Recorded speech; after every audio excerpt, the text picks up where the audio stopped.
Hi guys! Today we'll be recapping a story called A Tipsy Marriage Proposal for the Emperor. Please like the video and subscribe to the channel. It helps us a lot. Enjoy! The community celebrates as the carriage carrying Elle, the bride-to-be, makes its way to the imperial palace. She appears apprehensive since everyone around her refers to her as the unlucky bride because she is about to marry Ropherce Esperion, the Empire's emperor, who is branded as Hades, the god of death. However, if she hadn't been under the influence that day, the entire wedding may have been avoided.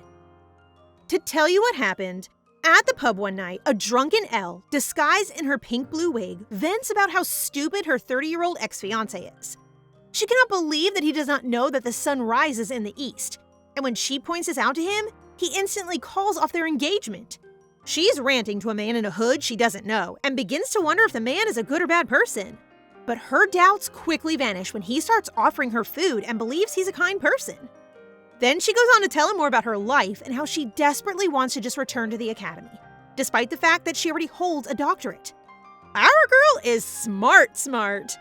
When the man asks if she has any future ambitions to find a husband, Elle quickly replies that she despises both ugly and old men, but she isn't ruling out marriage, and if she does, she wants someone like Yeuro, who is smart and handsome.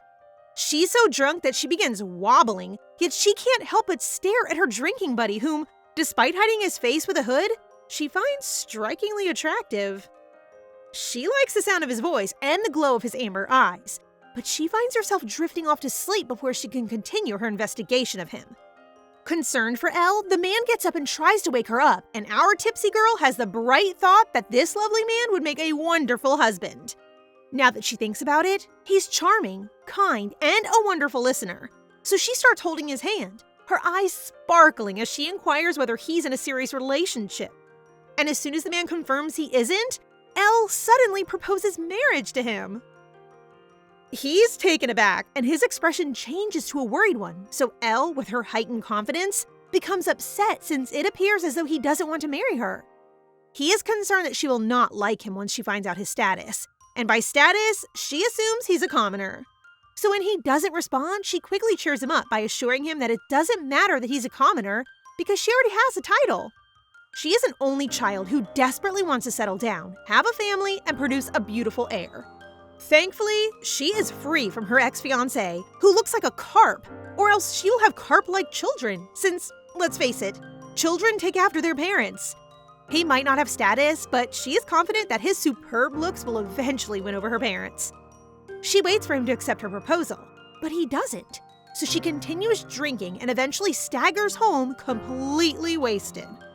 He's concerned for her safety, but since he's been covering his face, Elle sees him as the most suspicious person there is. She takes off his hood to investigate, but she passes out before she realizes he's the Emperor. She wakes up in her room the next day, still hungover, and has no recollection of the night before. She tries to remember what happened, but nothing comes to mind. And in her defense, she didn't drink too much, but became intoxicated because she hadn't had alcohol in a long time. Her maid gives her honey water, but doubts her story and wants to see the receipt to be sure she didn't really overindulge.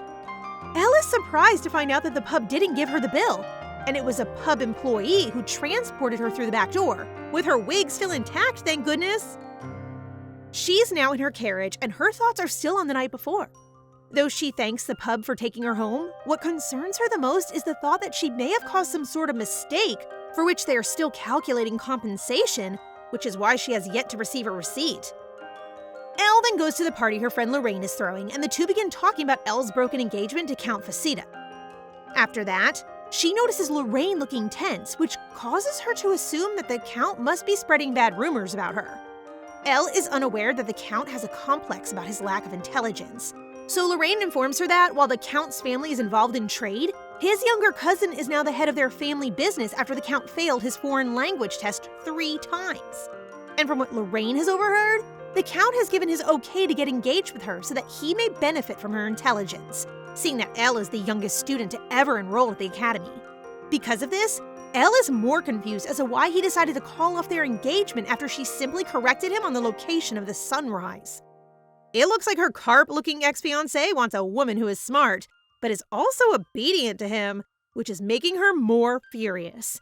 Lorraine tries to reassure her by saying that despite the Count's rumor-mongering, the public is more interested in the news that the Emperor is getting married.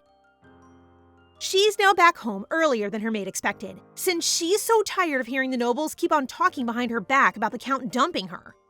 Her maid then gives her the current newspaper, and she reads an article about the Emperor finally announcing his marriage after 7 years on the throne, and they call his bride unlucky. Though the Emperor hasn't revealed his bride's identity, there are rumors that the girl has long pink hair with light blue at the tips, which is exactly the same as what she used as a disguise. She quickly stopped reading the news and is currently in denial. She tries to convince herself that her recollection is incorrect and that her wig is a different color than what the newspaper has described. But when she checks the chest where she keeps it, she becomes pale when she sees that it matches the description completely. She recalls having a drinking buddy that night, but she is positive it was not the Emperor. She looks through several books for a portrait of the Emperor and suddenly realizes that the man she proposed to was indeed the Emperor. They call her the unlucky bride, but thankfully, the media could not find any information about her since they were focused on looking for a woman with colorful hair. However, she's still anxious since the papers have been talking about the Emperor's marriage for days now. She is now regretting getting drunk and attempts to recall her actions that night. And thanks to her sharp mind, she remembers that she did, in fact, act casually around him, have him serve her food, and brag about her social standing. What's worse is when she remembers the time she held his face, when she talks about their future together, and when she hugs him. She hates her good memory for remembering even the little details. This just proves she's really smart, lol. She starts rationalizing the situation and realizes all the Emperor did was announce his marriage, but the rumor that the bride is the colored-haired girl, aka her, is all just speculation. She thinks that there's a high chance that the Emperor was having cold feet about his marriage that night, so he went to the pub and met her. After reaching this conclusion, she feels better, and she is confident that the Emperor would not marry a drunk woman who proposes to him after only having met him once. Then she decides to accept her previous turned-down offer as an academy professor, since her plan now is to simply become an amazing scholar. Her mother enters her room and gives her the Empire's invitation letter to a ball, stating that all unmarried women must attend. The Emperor has never held a ball before, and what's concerning her more is the mandatory attendance, when suddenly her mother shares her excitement that it is a good opportunity to find a better fiancé. She isn't surprised that her mother would bring up the idea of marriage so soon after her failed engagement. After all, an older woman who isn't married has little worth. She isn't anti-marriage, since she understands that a woman with her ambitions needs a capable husband that can support her. So she smiles and agrees with her mother. Meanwhile, the Emperor is torturing a nobleman in his underground dungeon for betraying him. The man left documents in his room that are evidence that he is indeed planning something against the Emperor. So as the known Hades of the Empire, he kills him with no mercy. After that, the Emperor orders to track down every single relative of the man and have them executed with no exception. Okay, guys, I think he's the type who's only nice to someone he loves. He then goes to his room where his suit is ready for the ball, and his butler tells him that his seamstress had a hard time matching his suit to the supposed empress-to-be, who is said to have colorful hair. The Emperor just smiles but corrects him that the lady's hair is actually blonde. He knows! Elle and her personal maid Jerry go dress shopping for the ball. Elle complains that all the dresses are too fancy for her, but Jerry insists that she must choose one since it is the current fashion trend. Knowing Elle is numerically oriented, Jerry proposes eliminating the gowns she doesn't like and letting her choose from the others. Elle doesn't like to stand out at the party, so she thinks the black dress fits her well. And Jerry starts to get annoyed since everyone knows it's a dress for mourning. Elle is already stressed, so Jerry holds her hand and tells her she'll find some outfits for her to choose from, and lets her sit while she goes around the boutique. While waiting for Jerry, Elle overhears some women talking about the Emperor's coming-of-age ball in the shop. They are shocked to learn that the Emperor has invited every unmarried woman in the capital, which means that every bachelor in the city will be there also. Another group of women is discussing the Emperor's wedding preparations, but they're worried that no one knows the bride's identity. Elle is confused by the comments and wonders why nobody seems excited about the Imperial Palace event. When she discovers that a baron was killed at a gathering last spring and that they must be cautious around him, she stays eavesdropping, curious about the Emperor's true identity. It is given that everyone should honor and obey the emperor, but they should be able to disagree if he executes without due process. So she wonders why no nobility tries to oppose him.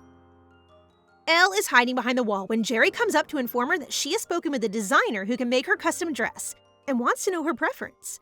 Elle hurries to talk to the designer, but she still overhears some ladies discussing how the new empress will likely have no effect on the empire, and how long will she be able to remain with the emperor. Elle isn't really interested in politics, but as a scholar, her curiosity is piqued, so she is currently studying the emperor's history in her room. She learned the present emperor was born as the third prince to the emperor's second wife and didn't stand out. He became a knight at 15 on his own merits. He brutally defeated the demons in the Coral Highlands, whom everyone thought were impossible to beat. And because of this, he completed the map of the Western Mountains and returned to the capital. Everyone knows about the heroic expedition, but she has no idea that it was the emperor who was the captain of the knight at that time. She continues reading and learns that many unexplained events occurred prior to his ascension to the throne. The crown prince died the year after he returned from his expedition after falling off his horse. The second prince died the year after that in a carriage accident, and the empress, grieving the loss of her two sons, retreated to the south and died of illness. She wonders how so many imperial family members died in 5 years, given how well protected they are. Everyone knows that the current emperor benefited from these deaths, which is why the nobility has remained silent because everyone thinks he's a tyrant who will execute anyone. But she doubts it since she believes that no merciless tyrant would have allowed a drunk woman to behave that way toward him. She blames her ex-fiance for the whole scenario. But on the good side, she reasoned that drinking with the emperor was a privilege. Though the emperor might not be able to recognize her, she nevertheless opts to keep a low profile at the ball and escape without being noticed. At the palace, the emperor is studying on which finger a wedding ring should be worn and realizes he should have placed Elle's ring on a long time ago. OMG, so he already liked her a long time ago? Jerry, who is doing Elle's hair for the ball, tells Elle that the designer, Madame Rosso, was inspired by her request to reduce the number of ribbons and frills on her dress. Elle wants the designer to make it less trendy, but instead, the madam made her a trendsetter. She now looks more beautiful than usual, which makes Jerry giggle. Lorraine is astonished by her beauty and tells her that she will stand out among the unmarried women, which isn't really a compliment to her. They notice many visitors, including engaged women and their fiancés, and Lorraine soon leaves her to greet the others. While waiting for the emperor, she decides to sip wine alone and promises herself to be as invisible as possible. When the emperor arrives, she recognizes him as the man who dealt with her drunken antics. Judging by his appearance, she believes he is more terrifying in person and regrets proposing to him inebriated. She sees the emperor wave his hand, and the musicians play the music that makes the couples dance, and the ball begins without a word from the emperor. She wonders why no one cares since the event is funded with tax money. There should be a reason for this gathering. She sees the emperor is asleep or uninterested, and so she prepares to sneak out, but she can't resist the wine on the table and has one more glass because it's so good. While the emperor is happy that she's enjoying the wine, he worries that she may drink too much and wonders if he should intervene. But thankfully, our girl is trying to stop herself, lol. As she heads home, she hears her ex-fiancé's voice, which gives her shivers. Count Faceta is bragging about his jewelry, and she thinks his face is as ugly and annoying as ever, and she guesses the lady beside him is his new fiancée, who appears to be much younger than him. His family is quite wealthy, which makes all those people butter him up. She looks at her exit and sees that the Count is blocking her way, making her think that he's a hindrance in her life from start to finish. She decides to leave quickly while he's busy showing off. But the Count notices her as the conceited wench who humiliates him and gets her attention by asking her where she's going and acting as if she's attempting to flee. As brilliant as she is, she smiles at the Count, informing him that she will never run away from the capital's safest place. Gosh, his eyes are the only functioning portion of his head. Elle has been hailed a prodigy since an early age. Instead of playing with teddy bears, she prefers to read difficult books. Even on her birthday, she enjoys receiving books as a gift. And because she's an only child, her parents give her whatever she wants. At age 10, she made national headlines when she became the youngest student ever admitted to the prestigious Vermangerie Academy. And not just that, she was the top of her class. Then her parents set up an engagement between her and the Count before she even enrolled in the academy, reasoning that Elle has a promising future and that the Count's wealthy family will be able to finance her future endeavors. The sad part about their society is that they refuse to acknowledge any achievements of women, so her mom can only hope that the Count will mature into a better man in 10 years. Well, Mom, you're wrong, since this carp-looking Count is currently trying to humiliate Elle in front of all these nobles. She puts on a false front of friendliness and attempts to leave, but the ugly Count grabs his new fiancée roughly and boasts about the expensive jewelry he bought her in the hopes that Elle will come to regret their broken engagement. Of course, that'll never happen, since it never bothers her. She continues to be courteous and turns her back when the Count refuses to let her go without an insult. He uses Elle's parents, thinking they must be disappointed in her for throwing away a gem like him. Really, sir? And he ridicules her parents' decision to send her to a prestigious academy only to have it all be for nothing after she's married. Elle has had enough. The only reason she's been tolerating him is because she trusts her parents' decisions, but they're wrong this time. So she faces the Count and throws insults at him. Yes, girl. She mocks his idiocy, and when he responds, our girl happily corrects his vocabulary, which only infuriates him further. Elle doesn't expect him to actually hit her because of all the eyes on them, but luckily, the Emperor takes the Count's hand and stops him. Elle is taken aback to see the Emperor himself defending her, and even more so when he kicks the Count without batting an eye. He deserves it. She is so bewildered by the Emperor's kindness that she doesn't hear him the first time he asks whether she wants him to handle the Count's situation. Elle wants to know what he means by his question because things might get serious. And she's right. The Emperor will happily kill him if she wants.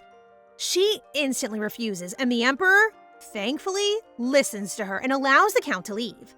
The Emperor gets right to the point and informs her that he is actually waiting for her to approach him, which confuses our girl even more. So he leans in closer and makes sure she remembers the night she asked him to marry her. Because Elle isn't really functioning right now, the Emperor leans in closer to check on her. And that's when she decides to discuss her drunken proposal with him in private, since everyone's attention is on them right now. However, her eyes are lifeless as she follows him, expecting to be brought to a dungeon and be killed for insulting and bothering him previously. But instead, she enters a perfectly ordinary room. They are now drinking tea, and the Emperor explains that due to formalities and as someone who has been proposed to, he was unable to visit her. So he organized a ball to see her and to officially accept her marriage proposal. The Emperor is concerned that she may be drunk again because she has been seen holding a plate instead of sipping her tea. She is smart, but her brain is not really braining right now until she gives it some thought and processes that the Emperor is really accepting her proposal. She expresses that what she did was a crime, and the Emperor scoffs, saying it isn't what he wants to discuss. Elle can see sincerity in his eyes, so if she's not getting in trouble, she questions why he's accepting the proposal of a drunk noble with no manners or dignity. Everyone knows her family has no ambition when it comes to politics, so neither of them will benefit from the marriage. The Emperor cannot believe she's rejecting his approval of her own proposal, but Elle, who has now calmed herself, explains that she is simply encouraging him to reconsider, since there are more great families who would be better qualified for the title of Empress. She might have been drunk that night, but she was sincere with her proposal because of his handsome face, but knowing that he is the Emperor is a whole different story. She apologizes for her drunken mistake. But when the Emperor presses her on whether or not she remembers the entire night in detail, she breaks out in a cold sweat and starts to doubt her memory. He never looked into her identity at all, and it was her who opened up about herself that night. To make her feel more guilty, he shares that she was really troublesome that night and even took off his hood and hugged him. After he tells her that their wedding will be next month and that she should start getting ready, he gets up and goes without waiting for an answer. She is now back home and wonders why her mom is looking at their family portraits late at night. Her mom regrets only having a portrait of Elle when she was a child and so plans to get her a proper portrait before she gets married. Elle asks her mother if marriage is necessary for a woman, and her mother answers that it is. But what Elle doesn't expect is for her mother to share her thoughts on how society is slowly changing for the better. She's never been able to ride a horse since it's not considered ladylike. But now her own daughter has 3 degrees, and there are already a few women in positions of power. As a result, Elle begins to reconsider becoming Empress and begins to believe that she can make a greater impact on their society if she holds that position. Meanwhile, the Emperor stares at his pocket watch as he thinks about Elle, and mumbles something about how he can't go back in time before he falls off to sleep. More humiliating memories of the drunken night with the Emperor came flooding back to Elle. The time she got upset at him for acting as though he hated the notion of marrying her, and the way she boldly told him her family name so he could find her. That morning, the emperor delivered a slew of gifts and a formal letter announcing his intention to marry Elliere Eucalisse and promising to cover all of the wedding costs. The imperial messenger takes a quick look at Elle and wonders why the emperor would pick someone so ordinary as his bride. But he doesn't expect her to question why there's no mention of a wedding budget in the letter. She mumbles that she has received too many gifts from the emperor and that all she really needs is a wedding dress. And when she's about to tell more, Jerry has no choice but to shut her up while her mother apologizes for her daughter's impolite behavior. Then, because she is to become the empress, the emperor has personally picked an imperial knight to serve as her bodyguard until the wedding. She screams in shock and demands that the bodyguard begin working the next day since she is certain her mother would be questioning her, and she doesn't want the knight to learn the complete truth about her proposal to the emperor. The next day, she is surprised when the emperor released a romantic version of how they met, with the headline that he met her when she was heartbroken and that while helping her, their love developed. It is a given that her mother is mad at her for keeping her engagement with the emperor a secret, but it looks like her mom isn't happy with the whole wedding situation. This is because a marriage between nobles can be annulled. The parties may incur losses, but that is all. However, marrying the emperor is significantly more perilous. Given the emperor's reputation, her mother fears that she will face difficulties not only as his wife, but as the empress. Elle understands her mother's perspective, but she also senses that the emperor would not look down on her simply because she's a woman, so she is prepared to go through with the marriage. Her mother respects her decision, but now that they have only a month to make preparations, she must focus on getting married instead of reading books. The emperor receives a report about Elle asking for their wedding cost, so he orders them to triple the budget. Let's go wedding of the year! Then he finds out that Count Facita's family has replaced him and has designated their second son as their heir. But the bigger issue is that the Count has fled before the knights can capture him. The emperor regrets not killing him during the ball, but then again, Elle would probably become too frightened to marry him, so he orders his knight to capture the Count alive. He is not wrong, since the wanted Count has set his sights on Elle's murder as a form of revenge. Today, Elle looks more tense than ever, as she doesn't know why the emperor called her to the palace to have tea. Maybe to keep up with the rumors that they are in a romantic relationship? She's so tired thinking, so she decides to go with the flow, and jokes that she cannot eat sweets he prepared in fear that her wedding dress might not fit during the wedding. Time passes, and Elle worries that she's taking too much of his time, but our guy loves to get to know her more. So different from the rumors. So, since she gets kind of comfortable with him, she asks him a favor about Sir Balte, the emperor's personal knight who's been guarding her. He stands out and always follows her, so she asks if she can allow Sir Balte not to wear his flashy uniform when guarding her. Her request is fine with the emperor, but he can't allow it right now since Count Facita has vanished after he ordered his arrest, which surprises Elle. He did not make it public yet since the people of the capital are celebrating after he reduced taxes and gave increased assistance to the slums as a commemoration of their marriage. And there are more foreigners entering their empire for the upcoming wedding, so he doesn't want to ruin the mood for everyone. Elle can't believe the Count is smart enough to commit a crime, but then she learns that he evaded taxes and illegally smuggled items. Now she understands that since there is no evidence that the Count has left the capital, Sir Balte, one of the Emperor's most trusted knights, follows her in his uniform to ensure that the Carp Count does not attempt to harm her. She then gets curious about what will happen to the Count once caught.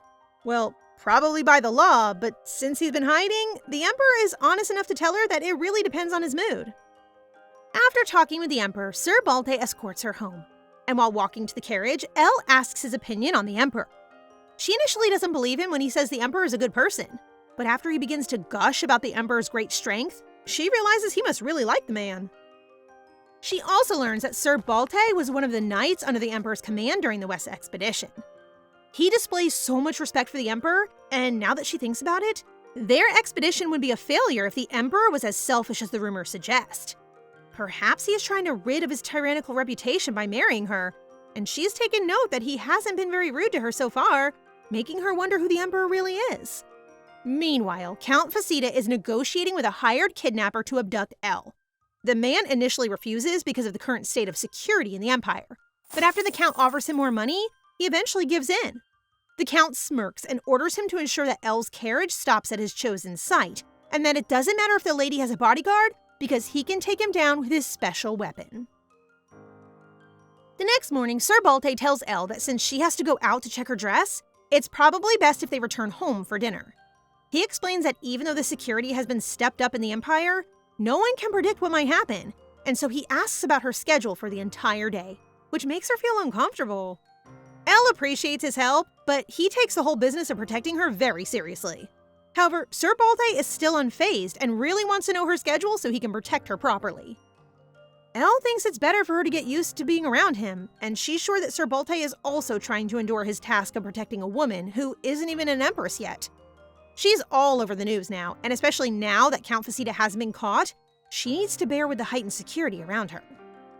Seeing something out of the ordinary, Sir Balte inquires about the coachman. The substitute says that the regular coachman is sick and he's filling in for the day.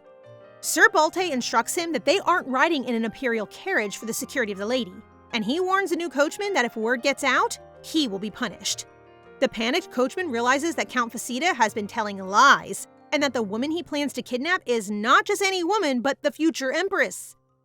Elle and Jerry walk to the carriage as Jerry gushes about how excited she is for her, while Sir Balte helps Elle into the carriage and tells her that he will be following her in a separate carriage. And Elle thanks him while telling him that she still can't believe that an imperial knight is following her.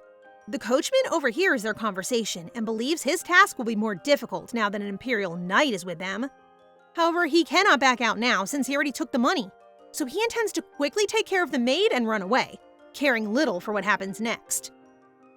The designer at the store takes care that Elle is comfortable and the dress is a good fit.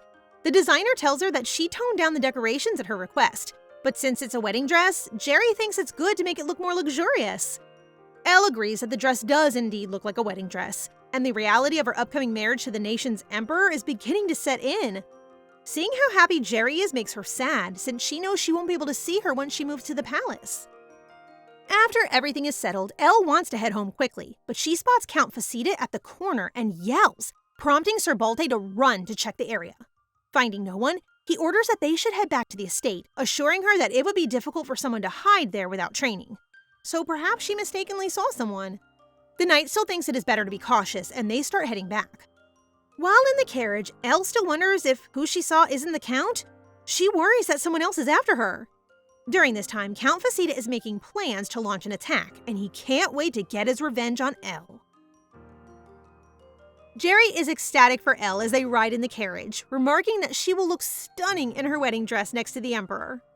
Elle finds it amusing that Jerry's more thrilled than her. Of course she is, since if she had wed Count Faceta, she'd have to comfort her on a daily basis while she beats her chest in wrath and raise a child that looks exactly like him. And they share a hearty smile at that thought. As they were conversing, the carriage came to an abrupt halt, and they were both jolted. Sir Balte knocks on the door and asks if she is all right before explaining that the wheel had broken and that they would have to fire off a flare to signal for aid. He then told her to remain inside the carriage for her own protection. She questions his explanation for the wheel's unexpected failure after functioning normally that morning, and he shares her suspicions. Following the strange events of the morning, he provides her with a flare and a dagger as a precaution. Sir Balte checks on the coachman who's fakely repairing the carriage's wheel when suddenly, Count Faceta attacks him from behind just as he's about to release the flare. Jerry suspects something is wrong when she doesn't hear them reinstall the wheel. Elle assumes that the area is now quiet after the flare was shot, so she and Jerry discuss their next move. Suddenly, there's a knock at the door, and whoever it is instructs her to step outside. He introduces himself as the coachman, but Jerry recognizes his voice as being different from the one she heard that morning, causing them to tremble and knowing that something has happened to Sir Balte. In an effort to hide the dagger and flares, Jerry lets Elle's hair fall behind her, when the window shatters and Count Faceta emerges, commanding her to come out. Jerry tries to protect her, but Faceta pulls her hair and knocks her to the ground. He then grabs Elle's wrist and pulls her out of the carriage, blaming her for what happened to him now. Elle is surprised that Faceta can overpower an Imperial Knight and is concerned about Jerry's safety. She chooses to risk her life by fighting back against him, telling him he's a wanted man and wondering whether that's the sole reason for the kidnapping. But Faceta, enraged, blames her for his fate of not becoming their family heir. She can't believe he becomes so strong like a beast, making her wrist on the verge of breaking. Luckily, she is able to reach the dagger with her other arm, which Jerry hides behind her dress. Despite having her life at stake, she keeps worrying about what happened to Sir Balte and Jerry's safety. If the rescue team comes, she is certain that they will prioritize her safety over Jerry's. But she's like a sister to her and won't let that happen. She musters the courage to talk back to him, demanding to know why he blames her when he is the one who caused the destruction of his life, and hits him with the dagger before running away to the forest to lure him away from Jerry.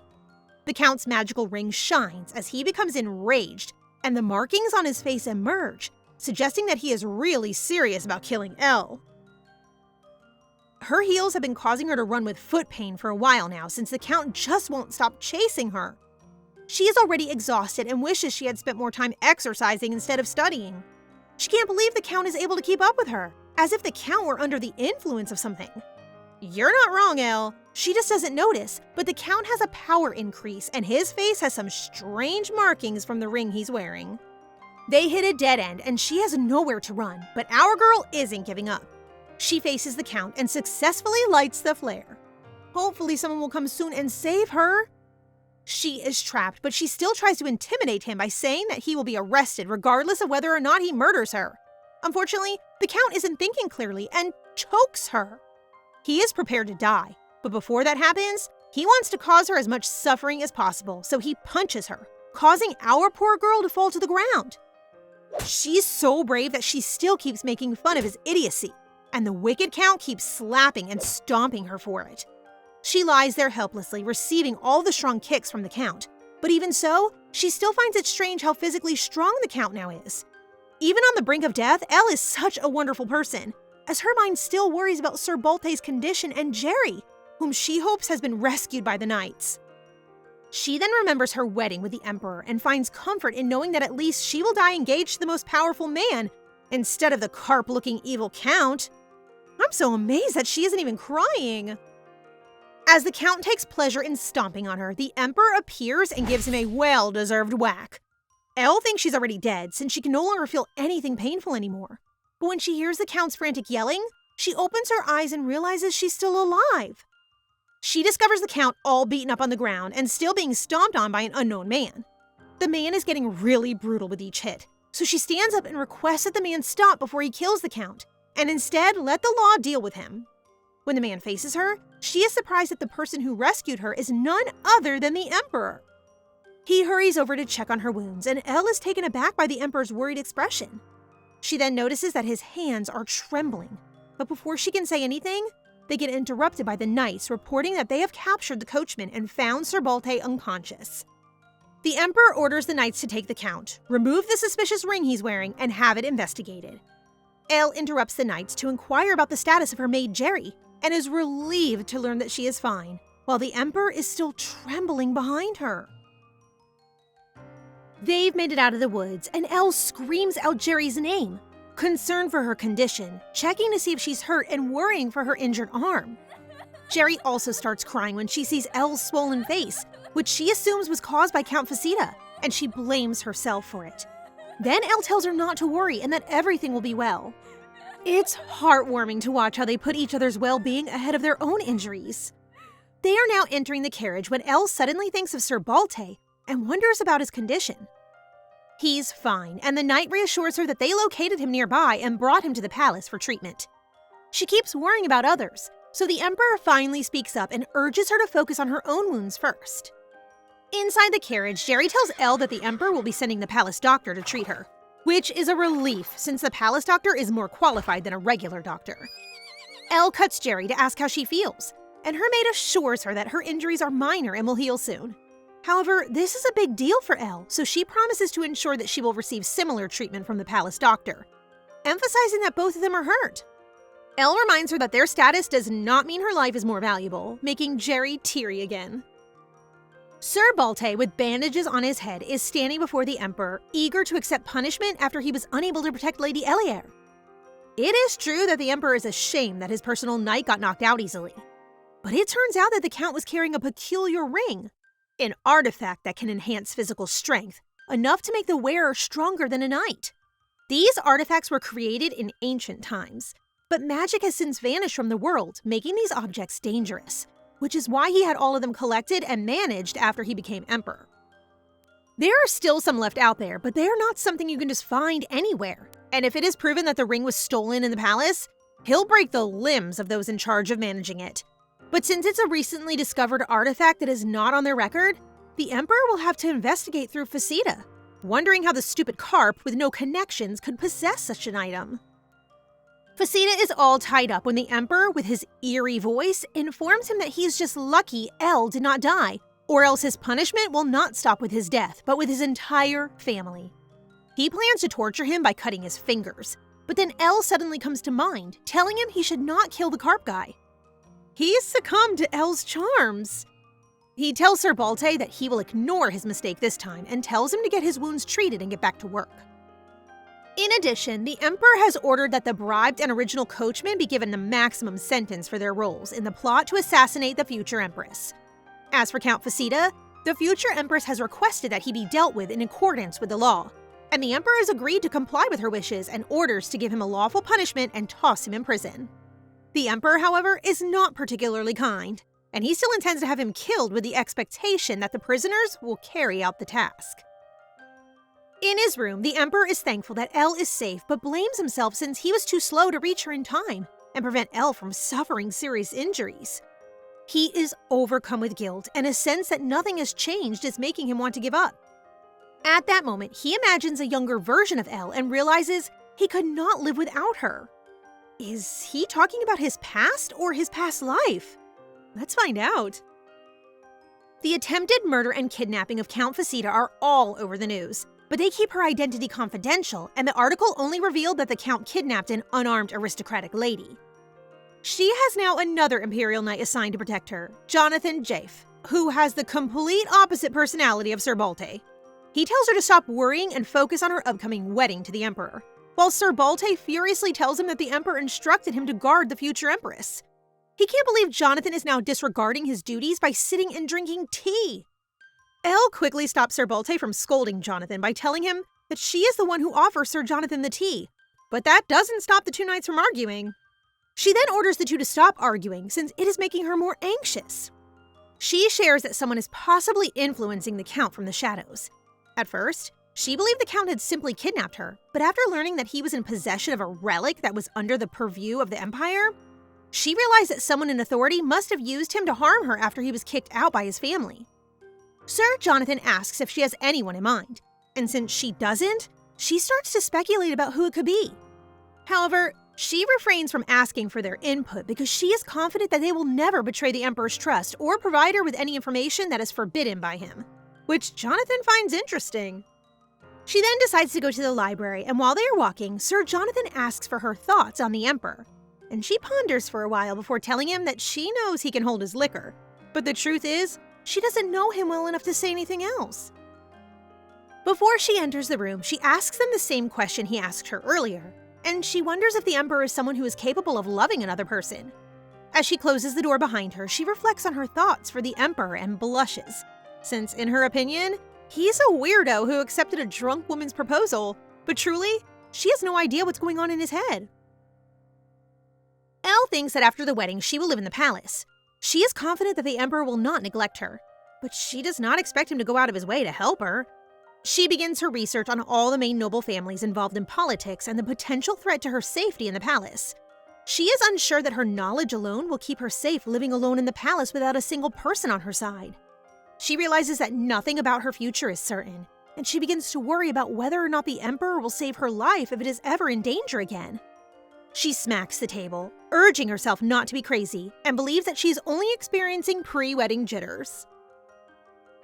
The next day, she is amazed that her designer prepares so many outfits for her, and her mother takes all her books about the imperial family away from her to help her relax as her wedding day approaches. And she takes the time to have her family portrait done.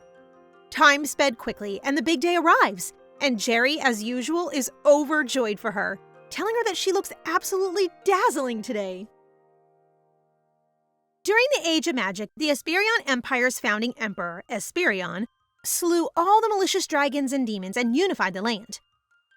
The people exalted him as a blessing from the sun god, and as if to prove this belief correct, his descendants were occasionally born with the sun god's mark. Any emperor bearing this symbol was known to bring prosperity to the empire, although history is created and glorified by the victors. The current emperor, Ropherce Esperion, likewise wears the sun god's symbol, but people call him a tyrant and vicious murderer. After her preparations, Sir Balte and Sir Jonathan, who did not forget to compliment how beautiful she is in her wedding gown, are now escorting her to the palace. Then, Elle looks around but wonders why Jerry is not there to greet and compliment her as she always does. The servants force Jerry to come out, but she's really hesitating since she doesn't want Elle to see her crying. She's happy for Elle, but Jerry is sure that since she's going to be the empress, a commoner like her will never be able to see her again. Elle is surprised to hear her lovely maid's thoughts, but she assures her that she will still come home from time to time. Then her mother comes in, possibly smiling, but definitely heartbroken to say that this could be the final time she will see her daughter, since after marriage, Elle has to live in the palace and form her own family. Elle gives Jerry a gift since it might take her time to come home. And there's a possibility Jerry could already be married by that time. So it's her advance wedding gift for her. She then turns to her mother and reminds her that she's just going to live in the palace, not prison. She holds her mother's hand, promising to come back to see their family portrait, and leaves smiling. Jerry gets flooded with emotion as she opens Elle's wedding gift, a priceless jewel she will never wear, but will keep and pass down to future generations. I just hope Elle can take her maid with her. Once Elle reaches the palace where the Emperor is waiting for her, he does not waste any time in taking her inside to say their wedding vows and officially finalizing their marriage. Our guy is worried Elle will change her mind. They've arrived at the altar where the Emperor is reading his vows. But when Elle's moment comes, she panics and doesn't know where to place her hand. She asks for his assistance, and so the Emperor ends up holding her hand as she recites her pledge. And they go out where everyone is celebrating, and despite the Emperor's serious expression, she does notice how he blushes and smiles back at the altar, a smile only Elle can see. And so, evening comes, and Elle is being greeted warmly by the head maid and other servants. However, what bothers her is the sleeping gown they have prepared for her. The wedding night with the Emperor is an event she can never escape. Thus, the gown is custom made for the occasion. When the head maid joyously reports that the Emperor is on his way, the servants all leave, leaving Elle to wait alone. Her mother has already given her the rundown on what to expect on the wedding night, but after a long day of festivities, she is completely worn out. She lays down on the couch when the Emperor arrives and comments on how exhausted she looks. She quickly sits down and lies that she's fine and that she simply couldn't help herself because the couch was so comfortable. And for the first time, she notices the Emperor with his hair down, which instantly makes him more approachable. Then, she is surprised to see maids setting the table with charcuterie and wine at the Emperor's request. She knows that other countries celebrate the wedding night with alcohol, but it is not a tradition in their empire. Our guy knows he married a girl who loves alcohol, so he prepares one for her. Whatever the Emperor's plan is, it is working since Elle is already fixated on the bottle of alcohol he's holding because she has never seen a gold label on booze before, and she is dying to know what it's called. The reason she's never seen it in any pub she's been to is because it's exclusively brewed for the imperial family. She looks at it like a child looking at candy, and the Emperor offers to pour her a glass, but she makes it clear that she doesn't have an obsession with alcohol. He's not bothered by her drinking habit and plans to simply step in if she gets out of hand. Cutie. She's relieved that the Emperor enjoys booze as much as she does. As they continue drinking, she finally feels confident enough to tell the Emperor that she is ready to make it through their wedding night, causing the Emperor to cough in surprise. Elle is getting red and is probably already drunk, so she says what needs to be said. That as the new Empress, her most important job is to produce an heir. The Emperor sighs, perhaps embarrassed, as Elle continues to speak her mind, saying that if he has another woman, she's ready to raise the child if need be. She's also prepared to get a divorce. The Emperor assures her that their marriage will not be dissolved due to politics or another woman, which our girl believes since he looks quite serious as he says it. This just means that nothing is blocking their night together, so Elle is so ready, but our guy hesitates, concerned that she might not have the best time since they did not marry for love. He points out that they don't need to rush. Plus, he wants to clear his name from the rumors before they move forward with their relationship. He's really respectful. I love it. Elle finds him so sincere, and when the Emperor confirms that he is really interested in her, she suggests that they try courting each other. Despite the fact that they are legally married, her smart mind devises a way for them to become closer through dating. The Emperor leaves her in their room, afraid that Elle will see his blushing face. The next morning, her maids try to wake her up, but because she's still drunk, she calls for Jerry, almost forgetting she's now in the palace. I miss Jerry too. Her new personal maids are now Katie and Janet, who inform her that she needs to get ready quickly as there are people who have requested an audience with her. After her maids doll her up, she meets with Madame Jofan, her teacher for palace etiquette, who right away scolds her for not attending a guest in the sitting room. As Elle's anger builds at the sight of her etiquette teacher drinking her tea before the Empress, she reminds herself to remain professional and composed if she is to fulfill her duty. So she just apologizes, thinking she still has a lot to learn, making Madame Jofan sarcastically smirk and subtly insult the new Empress, implying that because she's from the countryside, it's assumed she understands nothing about the capital's trends. After their discussion, Madame Jofan exits the room and is greeted by an official from the Ministry of Finance who wants to know what the new Empress is like. And this old woman openly criticizes Elle again, stating she's just a girl who likes books and isn't even influential. Your day will come, Granny. As Elle waits for another guest to come, she wonders what is so special about imperial etiquette that her teacher would be so brazen to offend her. She's eager to finish her etiquette classes immediately. Otherwise, she worries that she won't be able to keep her cool and use her Empress authority against that old lady. After a minute of waiting, the Imperial Secretary, Jaren, enters the room, who has been tasked by the Emperor to assist her. Jaren gives her ledgers to study and informs her that after the late Empress passed away, the finances are being managed poorly and are being organized separately by the Ministry of Internal Affairs. Jaren wonders if she knows how to read ledgers, and Elle confirms that she does since she studied accounting and finance. But this guy is clearly not satisfied with her response because it means she lacks relevant work experience. I guess this guy doesn't know our girl is a genius. He then informs Elle that he will bring more documents that she should review as soon as possible. After he leaves, Elle congratulates herself for maintaining her composure and quickly orders her maids to get her a cold tea. She then asks the two if they know anything about Madame Jofan or Jaren, and that is when she learns that the old lady is influential and has been teaching nobles etiquette, while Jaren is the first commoner to be chosen as one of the Emperor's secretaries. Elle can immediately deduce why they dislike her. Madame Jofan is furious because she's an empress with no power, and Jaren resents having to serve her instead of the Emperor. She's really upset about how they treat her and decides to study every book she can find on etiquette and accounting to show them they're messing with the wrong Empress.